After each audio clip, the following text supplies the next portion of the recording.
How long can this go on? Adwa?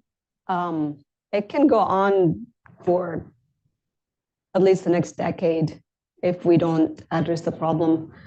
The Houthis seem to have a huge appetite for escalation, and their rivals, including the Saudi-led coalition and the US, are playing into their hands. And so this could pretty much be a prolonged war. You remind me that I should say, how long can this go on and who's winning?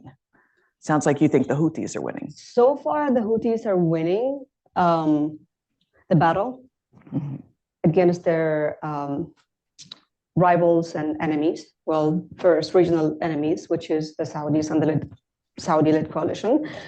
And now, again, the US is playing into the Houthis' hands. And so the Houthis will exploit this conflict for their long-term gain.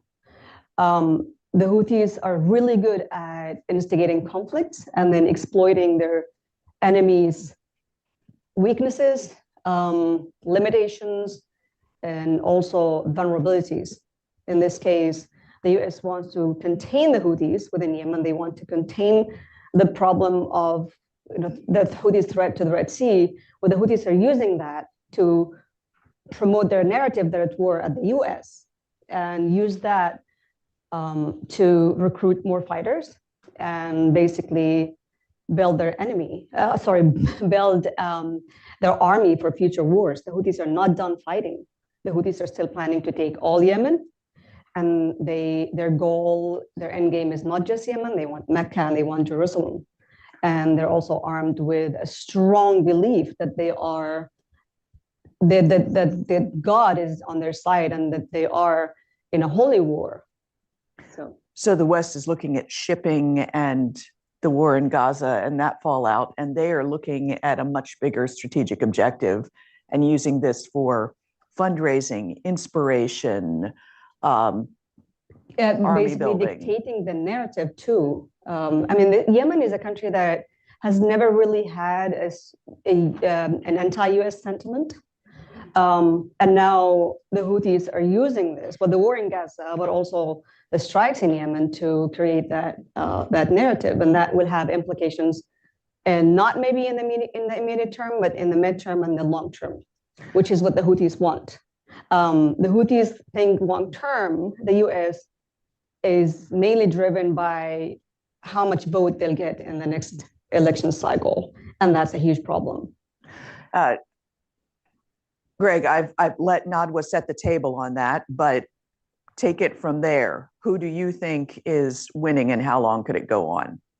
Yeah, that's a that's a great question. And just before I start, I should just say that my opinions here are only my own, and I'm only speaking on my own behalf and not on the Air Force Academy. I think Ned was exactly right in that the Houthis are playing what I would call a weak hand very well, and I think the U.S. has a strong hand that they're playing particularly poorly. The U.S. is set up right now, I think, it has a couple of goals with the bombing strikes that we've seen go on over the past month. When we're talking about Yemen specifically, the U.S. wants to deter the Houthis from carrying out attacks on commercial shipping in the Red Sea. And if that's not possible, degrade the Houthis to the point where militarily they're no longer able to carry out attacks on commercial shipping in the Red Sea. I think the U.S. is setting itself up for failure in those two regards. One, I think it's really difficult to deter the Houthis because I think, at least in my opinion, the Houthis actually want this conflict and they want it for both regional and for domestic reasons. And two, I think it's really difficult to degrade the Houthis to the point that they're no longer capable of carrying out these attacks. Already we're seeing significant percentages of Red Sea shipping traffic now avoid the Red Sea altogether, go around the Horn of Africa. And so when the Houthis present this threat, I think this is a problem for the United States. And yet reports are that in the last 4 days or so, there haven't been any attacks on Red Sea shipping. So Well, I think there was one just recently that I think just came across. But yeah, and there's three variables to keep in mind here. So one, the US has certainly degraded the Houthis over the past month with these airstrikes, but how much? Has the US actually degraded them to the point where they're no longer able to carry out the attacks? Or is it the fact that there are simply much fewer targets going through the Red Sea, and so there are just fewer opportunities for the Houthis? And also, it seems that the Houthis are getting significant targeting intelligence from an Iranian ship, which is recently moved, and that may also play a role in sort of the fewer attacks. But again, there was just one over the last 24 hours, and so I think this is something that the U.S. will continue to need to deal with for the foreseeable future. And just to add on to what it is that Nedwa said when she said this could go on for a decade, I think when you look at how it is that the Houthis view history, this is an organization that's been fighting for most of the past 2 decades. So initially they fought a series of 6 wars against the then Yemeni central government from 2004 to 2010. They've been involved in what's essentially a regional and a local civil war since 2014. And now in 2024, they're involved in this war against the United States. So if you see the world through the lens of how it is that the Houthis view history, they see this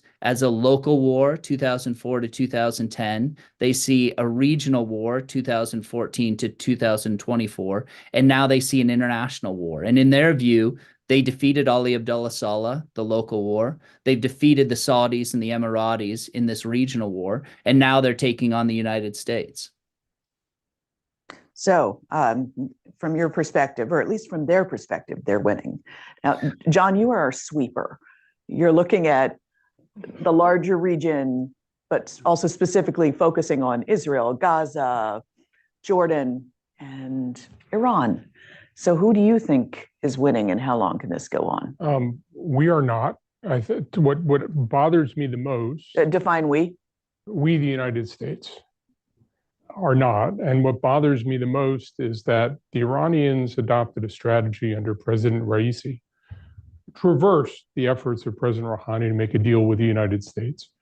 The argument is we build deeper ties to Asia, build other great power supporters, we improve our regional relations, we build up this axis of resistance. And I would argue that all those things have paid off in spades. The United States is unable to shape Israeli behavior. The axis of resistance provides exactly what the Iranians want in terms of attributable but deniable operations. It looks like the United States is unable to stop these things. And when the United States is 99% successful, and the Houthis, for example, are 1% successful, everybody talks about the 1%, right? And I think we are currently trapped in a situation where it looks like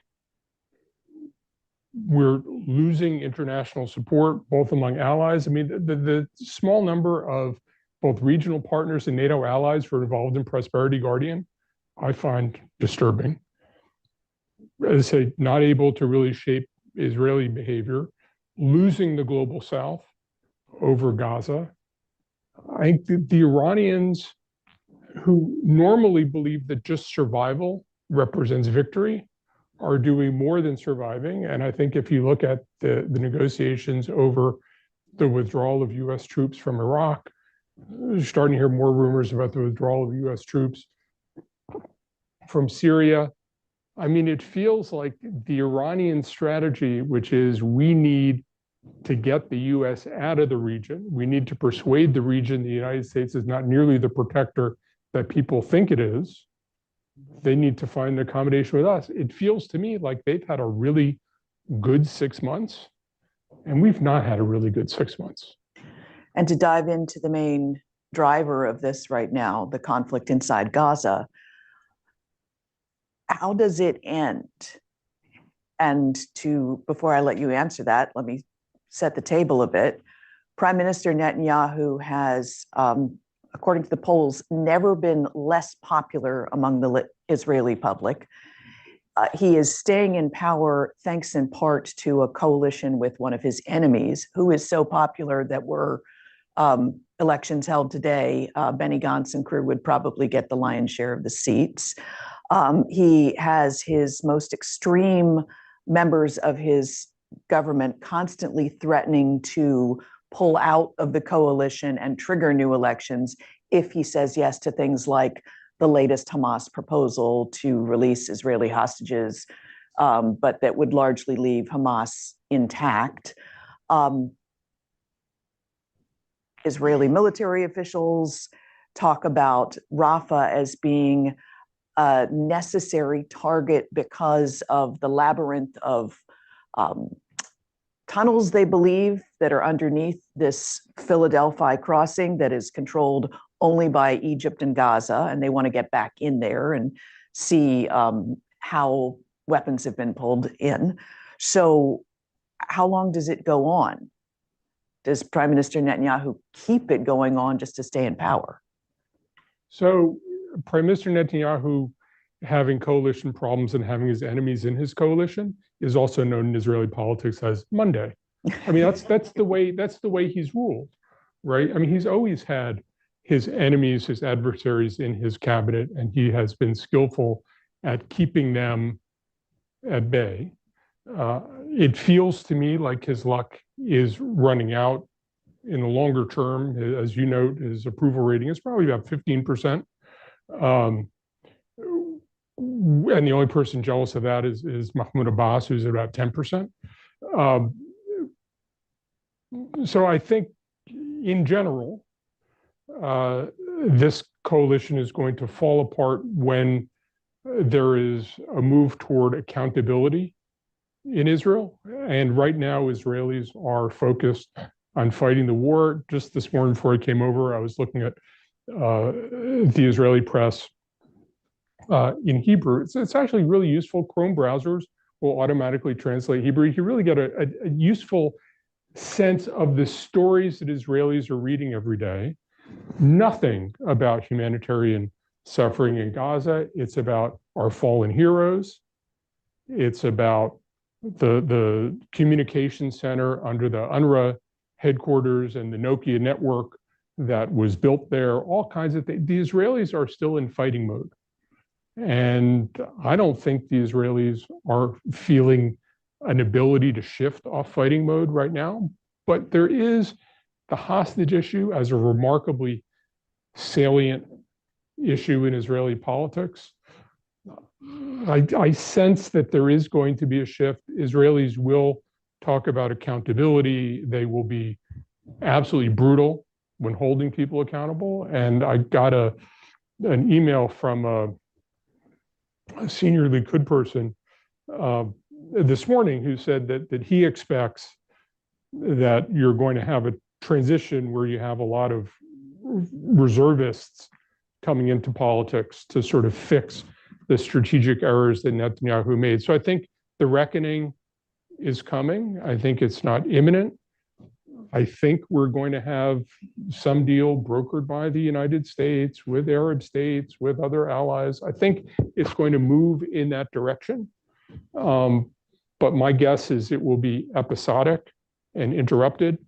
And it's going to be a long time until people feel there's actually a strategy for Gaza, partly because you really have three relatively weak political leaders in Joe Biden, Mahmoud Abbas, and Benjamin Netanyahu. Each one is trying to wait out the others. And I think that that's going to hold back what people will be willing to commit to, because of a sense that, especially with American politics, you could have a whole different strategy come January. Nadwa, to the extent that the Houthis are using the Gaza conflict to build their popularity, et cetera, how well is it working? But also, how is the conflict shaping Arab and Muslim world public opinion? The Houthis are still extremely unpopular.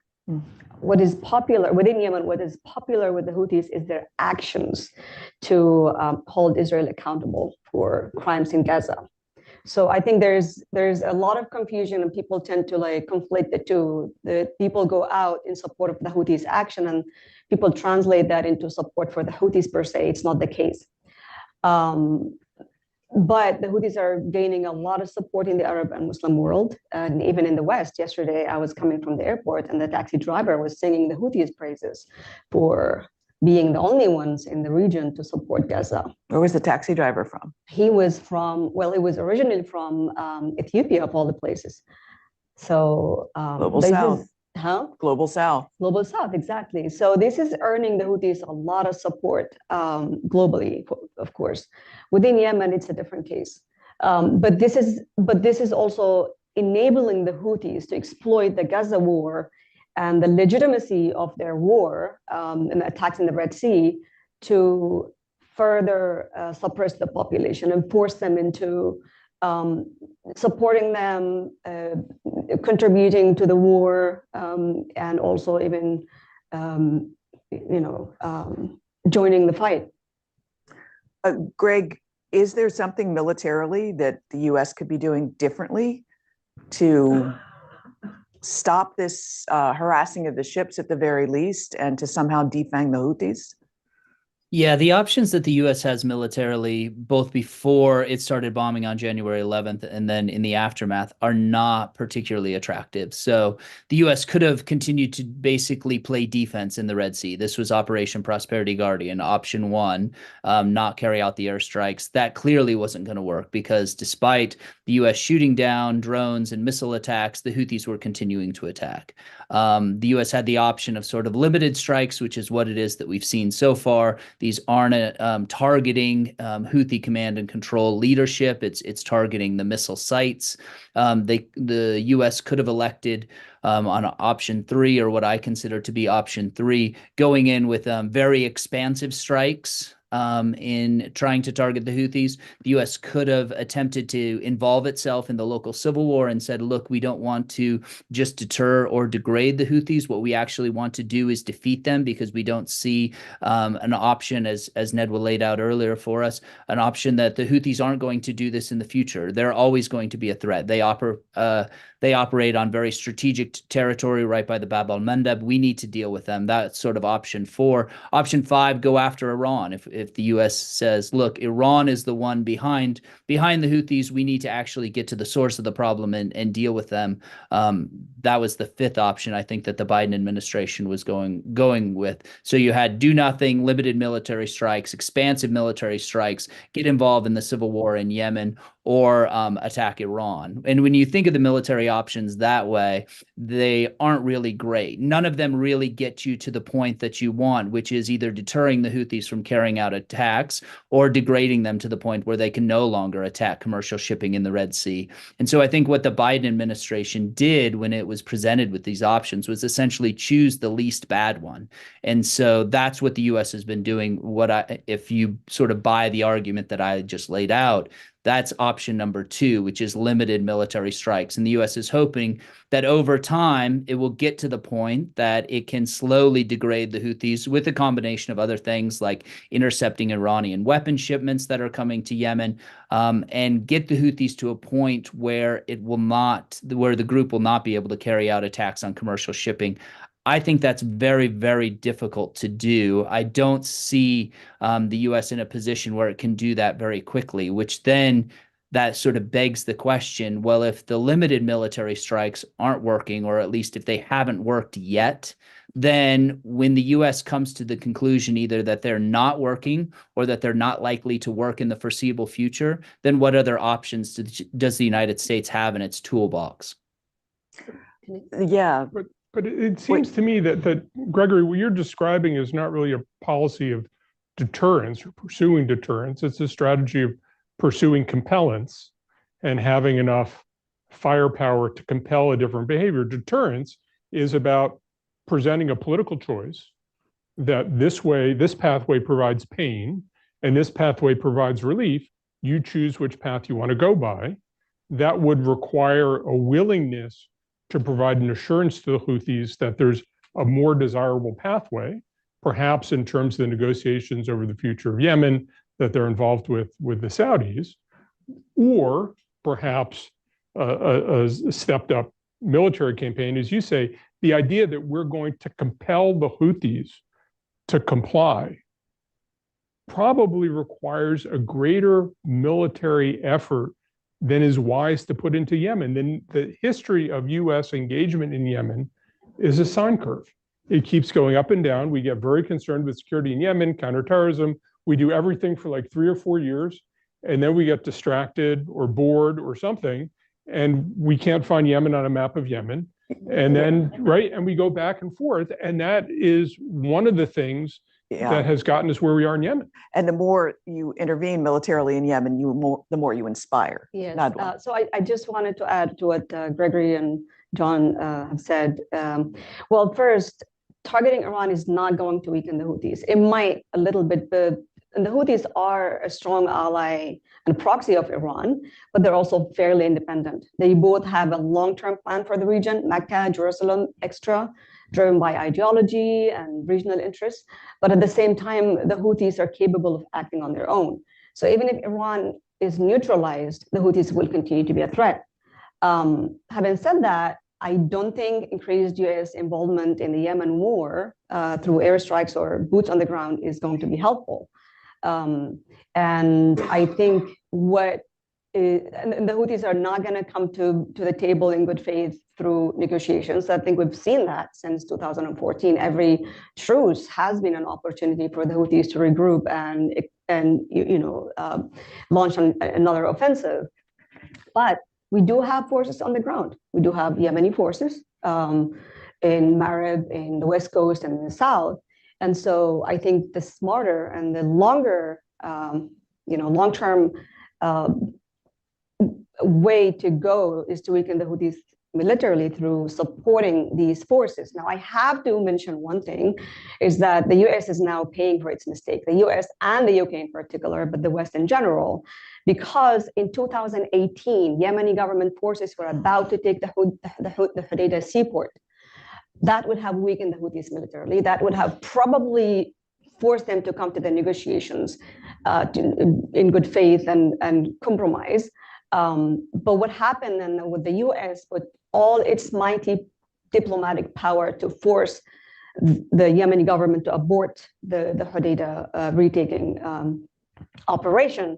And Yemenis, I have done that. A lot of Yemenis did. The Saudi-led coalition did. The Yemeni government did. We all warned that is going to be that's going to be to enable the Houthis, and also that's to become a threat to the Red Sea.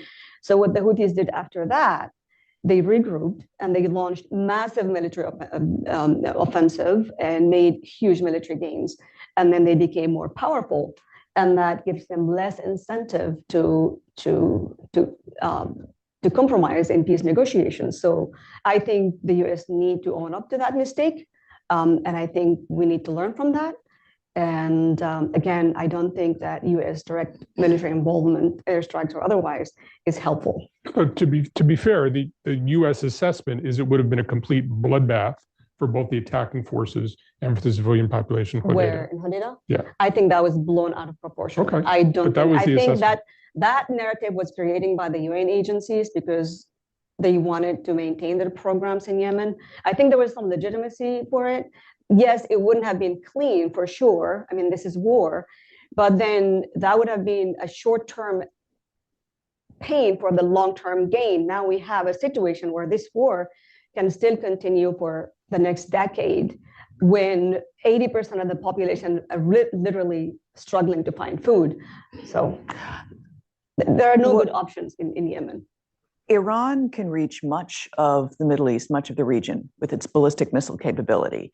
And Hezbollah, with its 150,000 plus missiles, including very sophisticated ones, dug into the northern border just above Israel's northern border, can reach all of Israel, all its major populated areas.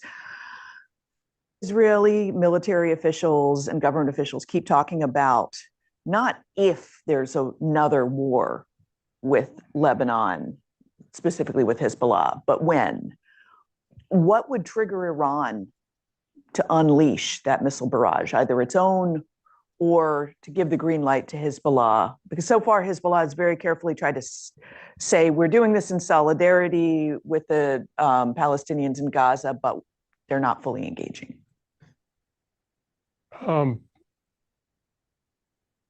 So there are some people who speculate that if it looked like Gaza was ending on very unfavorable terms to them, that they would do that. I think my assessment, and it's a guess, is that Iran really likes the status quo. They like the fact that Hezbollah has 150,000 missiles and rockets that can flood the zone and overwhelm Israeli air defenses. They like having it reserved. There's a concern that if Israel were to really pound Lebanon in a war, that Hezbollah could really lose its privileged place in Lebanese politics, because Lebanon's gone from middle-income country to a country where 80% of the population is under the poverty line. And I think there's some concern that Iran could lose the foothold in Lebanon that it spent billions of dollars developing. One of the hard things to assess is how much of Prime Minister Netanyahu's talk about attacking Lebanon is either meant for political consumption, is intended to deter Hezbollah or others. Hezbollah has been pretty cautious. Hassan Nasrallah has been very good at barking while keeping very tight rein on exactly how much escalation there is. My sense from what's public is that both sides would rather have a little bit of a war of attrition rather than go over. That Iran, as far as they're concerned, as I said, the last several months have been awesome for Iran.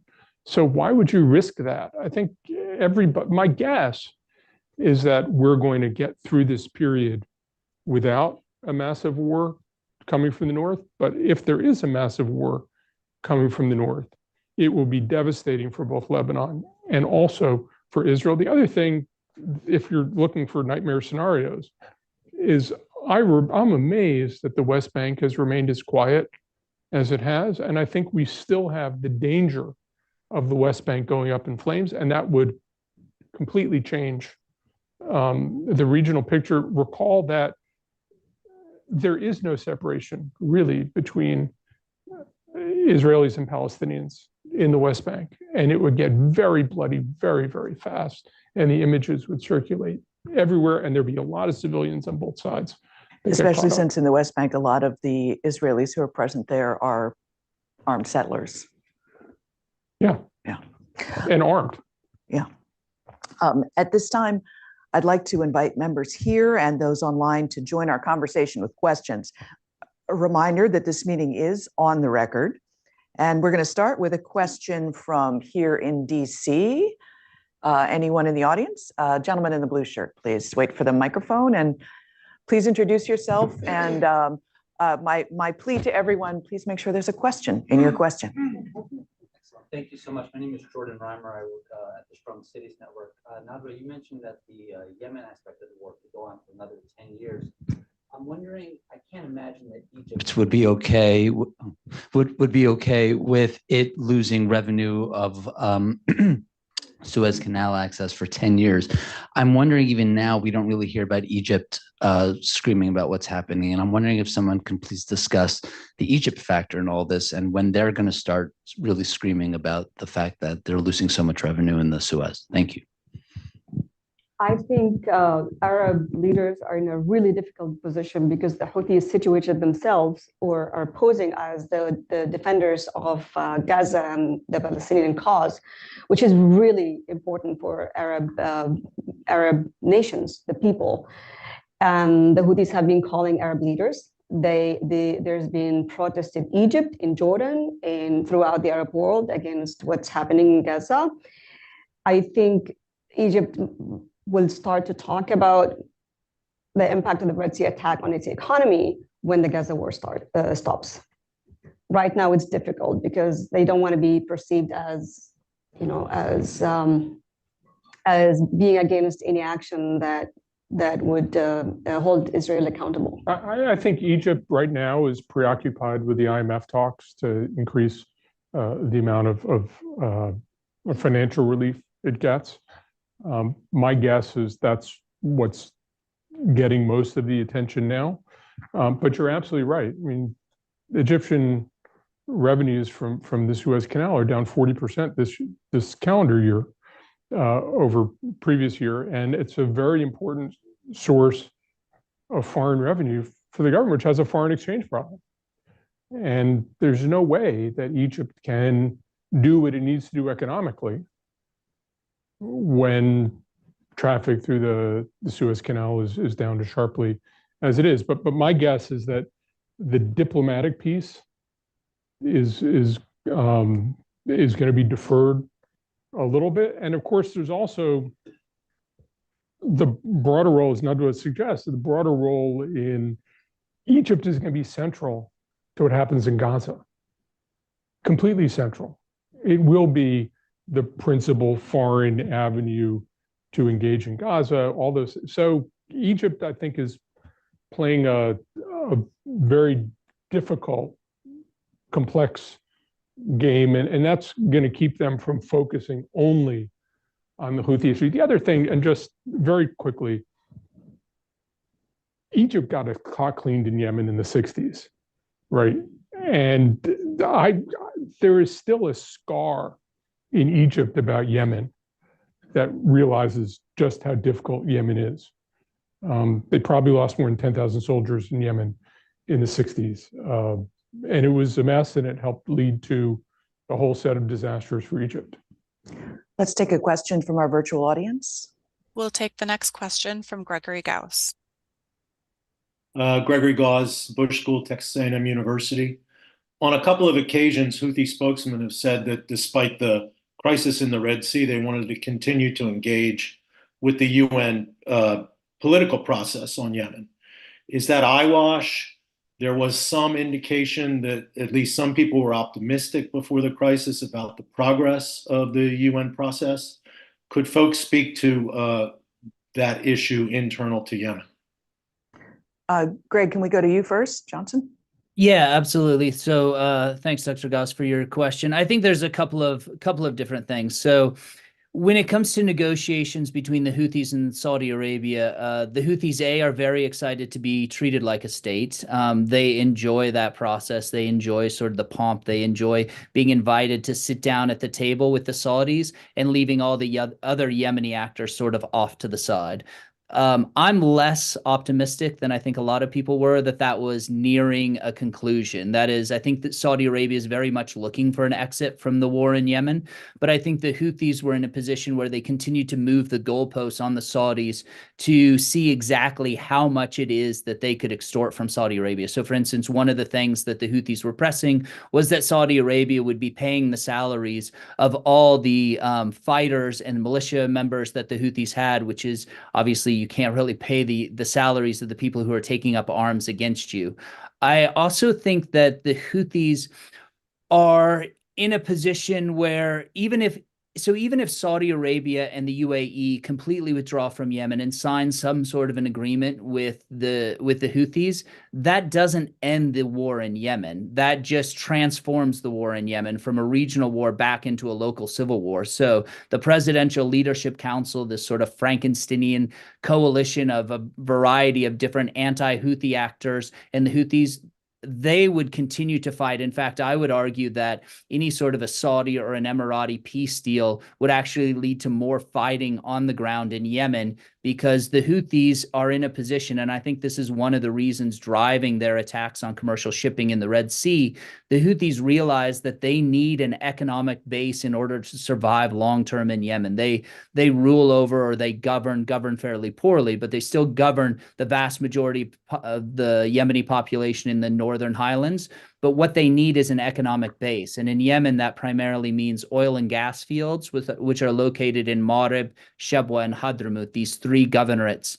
And the Houthis don't control any of those. And in order to survive, the Houthis need at least one or most likely two of these governorates. And I think that's what's driving some of the Houthi fighting in the Red Sea, that basically the war was ending. The Houthis still didn't have what it is that they needed, which are these oil and gas fields. And so they're betting that if they can sort of continue this war, bait the US into some sort of a conflict, they'll eventually get there. It's the same thing when it comes to Saudi negotiations. If the Houthis can get the Saudis out of there, then the PLC, the anti-Houthi coalition, will lose Saudi air cover, and the Houthis will be able to make a push on Marib, on Shabwa, on Hadramaut eventually. Did you have anything?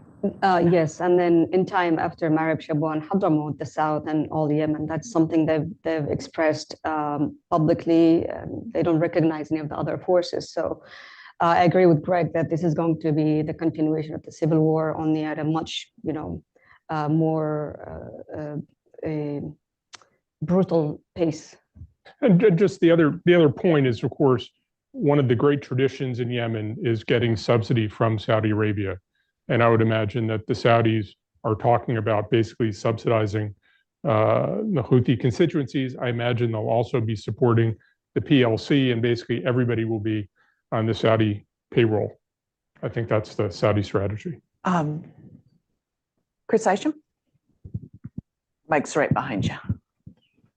Thank you. Chris Isham, CT Group. A question about the source of so much of the instability, which Greg mentioned, that I mentioned, is Iran. Should the U.S., or could the U.S. for that matter, increase the pressure on Iran, not just from a military point of view, but from an economic point of view? Many of the sanctions have been relaxed, allowing them to gather more foreign reserves.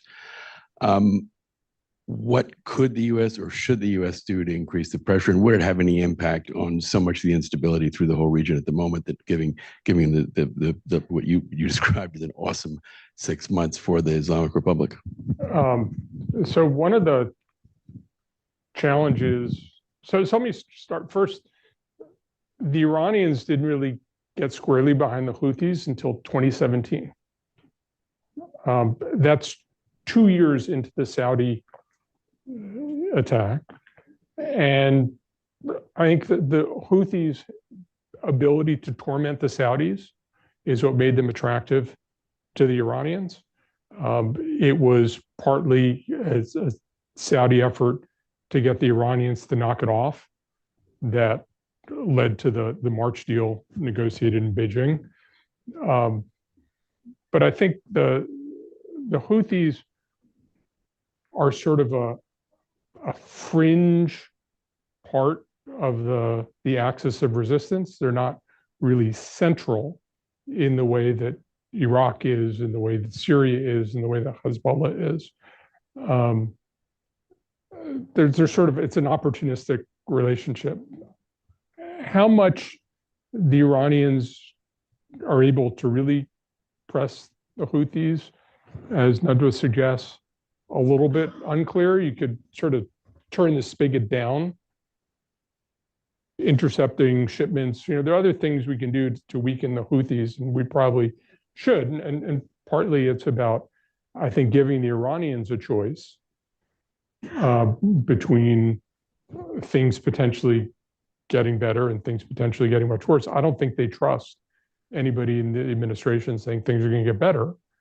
And it's hard to find ways to really hold things at risk for the Iranians, in part because we have had so many sanctions on Iran for so long that all the bad guys are completely embedded in networks that bust all of our sanctions.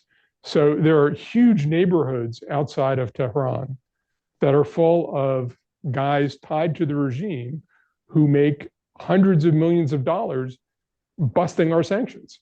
And they're part of the movement in Iran that doesn't want to rapprochement with the United States, because their business model is having this conflict.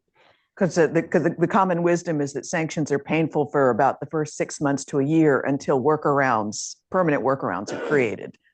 And as I say, and all the bad guys, when they drive sports cars and whatever, the kids drive sports cars. So I'm not sure we have a lot of really great options to turn up the pressure on Iran. My sense is that it's a broader regional issue. And ultimately, we have to have the Iranians make a political choice rather than a military choice. And we're not close in our political process to be able to present them with a political choice. So just to pivot slightly, does China have a role to play here in that China brought about the Iranian-Saudi rapprochement, such as it is, and China's being affected by the Houthis hitting the Red Sea because it's raising costs? Well, not for them and not for Chinese shipping lines that are advertising, we can get your stuff safely through the Suez Canal. The other thing is that the Chinese are so delighted at how much of a licking we're taking in the Middle East and how much of a beating we're taking in the global South, that I think the Chinese have decided this is awesome. We could get them to stop giggling, because I think they're thinking that of all the, I mean, Chinese economy is melting down, but they love seeing US leadership looking ineffectual. They love the fact that we couldn't build Prosperity Guardian into a robust multilateral effort. From a Chinese perspective, this is so much better than merely being the diplomats who brought the Iranians and Saudis together. I hear you, but China did used to use the Red Sea because it does do a lot of business in the countries in the region that make more sense to go through the Red Sea than to go in the other direction. Yeah, but I think they're more preoccupied with us. Got it. Than with what it might take in terms of money and time to get things. They're appreciating our pain more than they're heeding their own. Yes. Let's take another question. Sorry. Oh, sorry, Greg. Please jump in. Yeah, I would just add to back up sort of John's point that I think the PRC is excited to see the U.S. bogged down in the CENTCOM area as well, moving assets away from Indo-PACOM or potentially being in that situation where then the Chinese, which view what the U.S. is doing as containment, feel that they'd have a much freer hand in sort of the Pacific region. And so I think, despite, I agree with your point, Kim, on the economic concerns, but I think if you take sort of the PRC, if you take a step back, then they see a loss for the U.S. in the Middle East as a gain for them closer to home. And even more importantly, our inability to build a broad international coalition to protect international norms, right? Which I think the Chinese think a lot about when it comes to Taiwan. And they're masters at the long-term big strategic picture. So let's go to another question from our virtual audience. We'll take the next question from Barbara Slavin. Hi, Barbara Slavin from the Stimson Center. Thank you for this. To John in particular, but anybody else who wants to answer, why can't we exert more pressure over the Israelis and get them to stop? I mean, obviously, from what you're saying, it wouldn't necessarily end the war in Yemen, but it would diffuse a lot of what is going on in the region. Thanks. So I would argue, Barbara, there are two parts to your question. Why can we not exert more pressure on the Israelis? And the answer is, of course, we can. The second part is, would it get the Israelis to stop? And that's a whole different question. My assessment of President Biden's actions is he felt that by going to Israel right after October 7th, he made a deposit with the Israelis that gave him a card he can play at some later point. My understanding is he remains the most popular politician in Israel. And that's a card he can play at some point when you think there's an option to really move the Israeli public. I think his assessment, and I would agree with this, the Israeli public is not in a space where it feels that it can pull away. When Nadwa was talking about how an attack on Hodeidah would be bloody in the near term, but it would be a long-term investment, that's exactly how Israelis see Gaza. Yes, it's bloody now, but this is necessary for a peaceful future. As a democratic country, it's, you have to think what would move Israeli politics. in a more constructive direction. And to me, the problem is not what tools could the U.S. use to pressure Israel, because there are a lot of tools the U.S. could use to pressure Israel. The question is, would you get the result that you're looking for, and under what circumstances? And to me, that's a much harder calculation to make. Question from the room, looking around for hands. Question right here. Please wait for the microphone and love to hear. Thank who you so are. much. Fascinating discussion. Beverly Kirk from Syracuse University. And you mentioned the West Bank and how it has not yet ignited. What do you think is keeping the lid on, so to speak, right now? And how much time is it before it does, given that wasn't there an American teenager who was recently killed there? Look, so I think part of it is luck. Part of it is intelligence and law enforcement. Part of it is an effort by Israelis to try to tamp down the violence on both sides.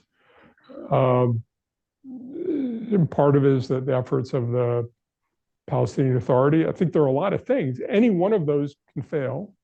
I think one of the things that we've seen dating back to the first Intifada is it takes one incident to just change everything.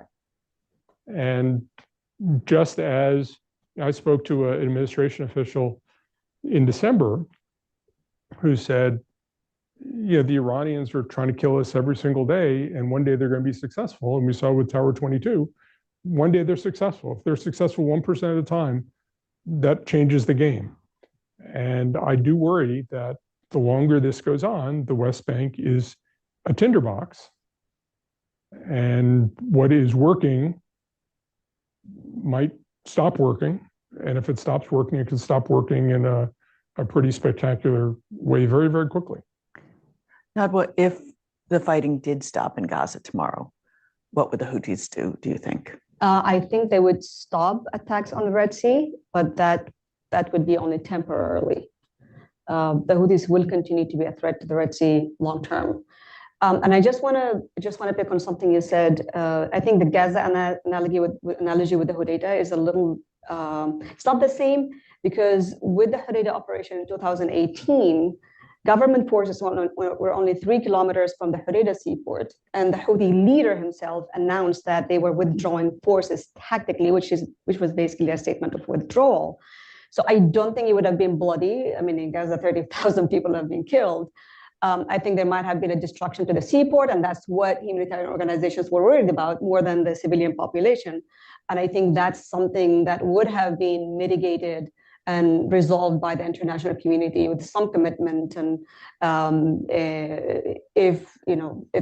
but I still think that the long-term implications for stopping the Yemeni government forces from taking Hodeidah, I mean, they're manifesting now, and God knows. But yes, the Houthis are not going to stop long term. They will stop short term, and that will buy them more legitimacy internationally, because everybody is saying the Houthis would stop, solve the war in Gaza, and the Houthis would stop. Yes, there is a connection between what the Houthis are doing in the Red Sea and the Gaza war, but that's not the entire story.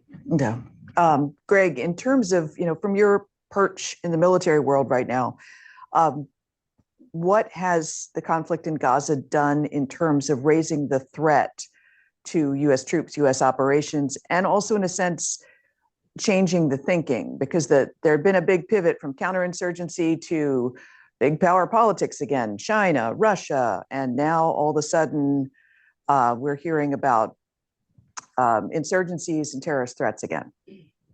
Yeah, I think obviously the last thing the United States, the Biden administration wanted was some sort of broader, greater war within the Middle East, focused on strategic competition with China, focused on getting set for all the problems that exist in the Indo-PACOM world.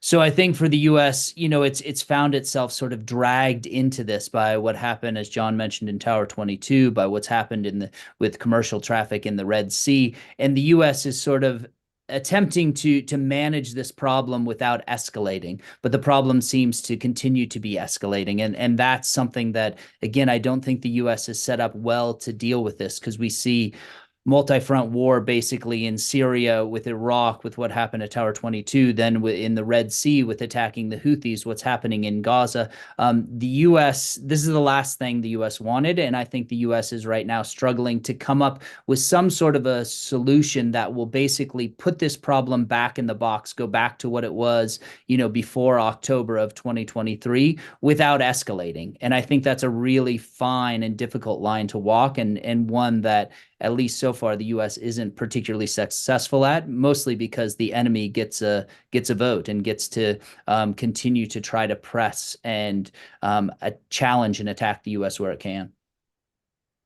So, John, Hamas, with one day of atrocities, managed to upset the entire U.S. strategic aim for the region. And, I was just thinking as Gregory was talking, do you remember Jake Sullivan and Dan Ben-Haim wrote a piece in Foreign Affairs in May of 2020 saying, look, we have to get off this military answer to every problem in the Middle East. We have to use all the tools of statecraft. We have to, be more economically engaged, all those things. True in principle, harder to implement. I look at what Tony Blinken's been doing, and it seems to me that the sort of good news from a diplomatic standpoint is that the United States is at the center of all the diplomacy that's going on. I mean, it's undeniable. For all the people who say the United States is no longer central, no longer relevant, all the diplomacy has an intersection with the United States. And yet, we haven't been very good at broadening the toolkit, because the toolkit is all slow. And we keep having urgent needs. And that gets us to, so what target do we attack that will solve this problem? And that's partly the thinking that got us into trouble before, that I think in patience and with deliberation, you think, okay, we're going to have a much broader toolkit. But when you're in the moment and you're trying to decide every day, what do you do? A scholarship program doesn't solve your problem today. Right? And I think this is the challenge the administration has, is even if you don't want to principally favor military solutions, how do you do things quickly that are consequential, that aren't military? And I think it's interesting how difficult it's been for the U.S. government to think that through. Let's take a question from the virtual audience. We have no virtual questions in queue at this time. I'll pass it back to you, Ms. Dozier. Sorry, there was one waiting and I kept them waiting too long. Do we have any more questions in the room? Well, then it's one right over here. Thank you, sir. There's a microphone for you. Right now, we've got about 2.5 million people that don't even have a place to sleep. And in the next couple of weeks, we could have 2.5 million people that are going to be on a beach. And what's going to happen to them? They're not going to get into Egypt. Would the US or would international community evacuate by ship or whatever? In other words, what are the options?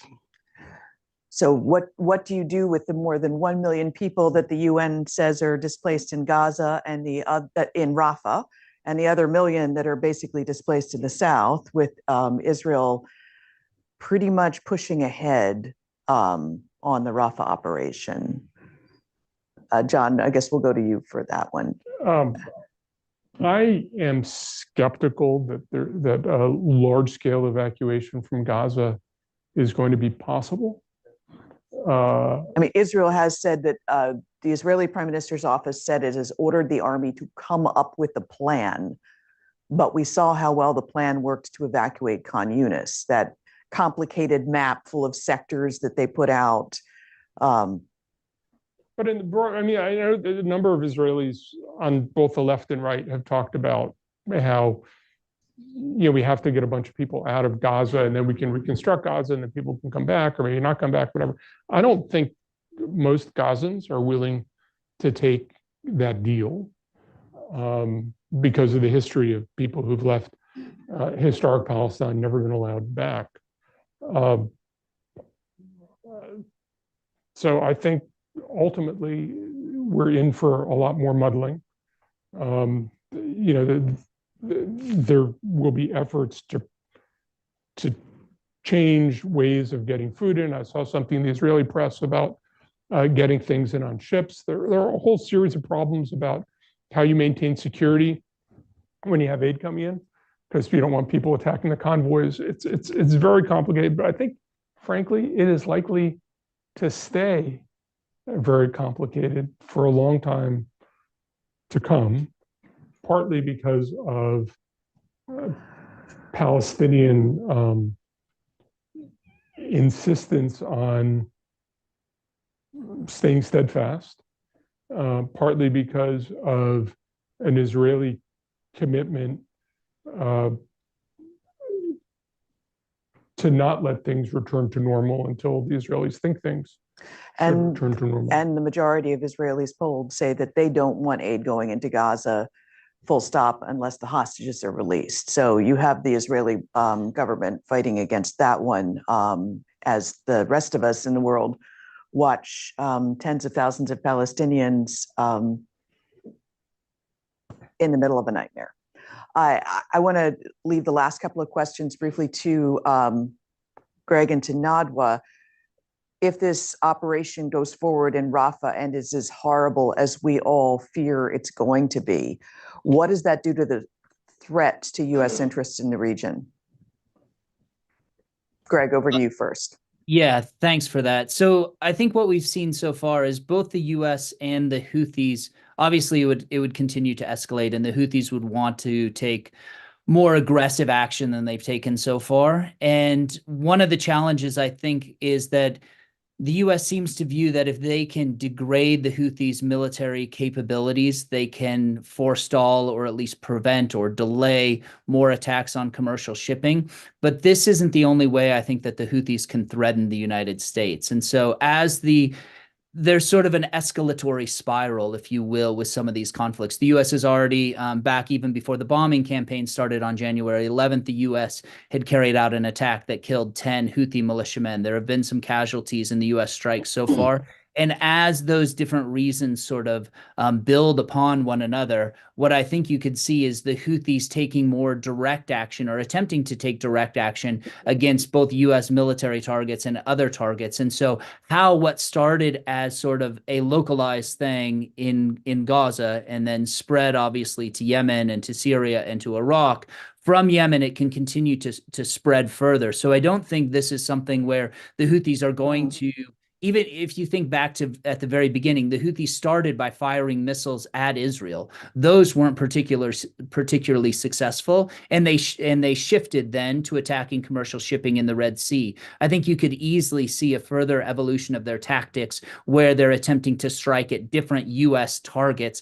And then that means that the war itself, or at least this conflict, has a rationale all its own that can then survive whatever it is that takes place in Gaza. And I think that's very concerning both for the U.S. in the region as well as for sort of U.S. broader national security interests around the globe.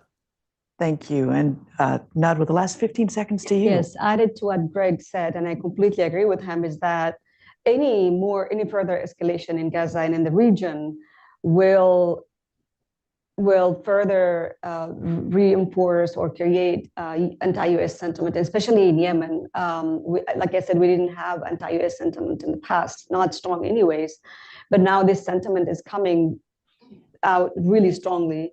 And so the Houthis will exploit that. Iranian proxies will exploit that. And that would be a challenge for the U.S. in the long term. And the U.S. intelligence community has been watching this potential rising threat with growing concern.